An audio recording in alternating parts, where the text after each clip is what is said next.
മറ്റുള്ളവർക്ക് വേണ്ടി നിങ്ങൾ നിങ്ങളെ തന്നെ പഴിക്കുന്ന ഒരാളാണോ? മറ്റുള്ളവരെന്ത് തെറ്റ് ചെയ്താലും അതെല്ലാം നിങ്ങളുടെ തെറ്റാണ്, നിങ്ങൾ സോറി പറയുന്നൊരു വ്യക്തിയാണോ?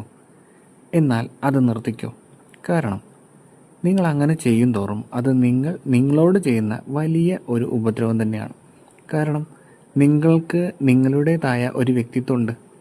എന്തിനാണ് മറ്റുള്ളവർക്ക് വേണ്ടി ആ വ്യക്തിത്വം വെറുതെ ഇല്ലാതാക്കുന്നത്? നമുക്ക് നമ്മുടെ ഒരു സ്പേസ് ഉണ്ട്.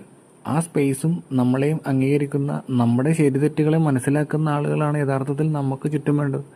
എങ്കിലേ നമുക്ക് മനസ്സമാധാനമുള്ള ഒരു ട്രൂ പേഴ്സണായിട്ട് നടക്കാൻ പറ്റുള്ളൂ. അല്ലെങ്കിൽ നമ്മൾ അഭിനയിക്കേണ്ടി വരും. ഞാനീ പറയുന്നൊന്ന് ആലോചിച്ച് നോക്ക്. ഈ അഭിനയം ചില സമയത്തൊക്കെ ഓക്കെയാണ്, പക്ഷേ നമ്മൾ എപ്പോഴും അങ്ങനെ ആവരുത്.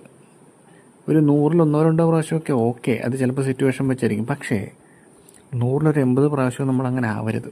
പോട്ടെ, 50-ന് മുകളിലോട്ടും ആകാൻ പാടില്ല. ഇതെന്താണെന്ന് വെച്ച് കഴിഞ്ഞാൽ, നമുക്ക് നമ്മളുടെ ഒരു റിയൽ ക്യാരക്ടറുണ്ട്, എല്ലാ മനുഷ്യർക്കും ഉണ്ട്. ഈ ക്യാരക്ടർ നമ്മൾ പോയി നശിപ്പിച്ച് കളയുമ്പോൾ ഓട്ടോമാറ്റിക്കലി നമുക്ക് പൊതുവെ ഒരു വിലയുണ്ടാകത്തില്ല. ആളുകൾ എന്ത് പറഞ്ഞാലും നമ്മൾ ചെയ്യേണ്ടി വരും.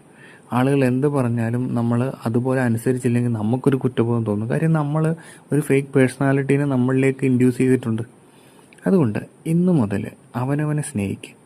അവനവന് വേണ്ടിയിട്ട് കുറച്ച് ജീവിക്കാനും അവനവൻ്റെ ഇഷ്ടങ്ങൾക്കനുസരിച്ച് ജീവിക്കാനുള്ള ഒരു തീരുമാനം എടുക്കുക. അങ്ങനെ മനസ്സമാധാനം തിരിച്ചു കൊണ്ടുവരിക.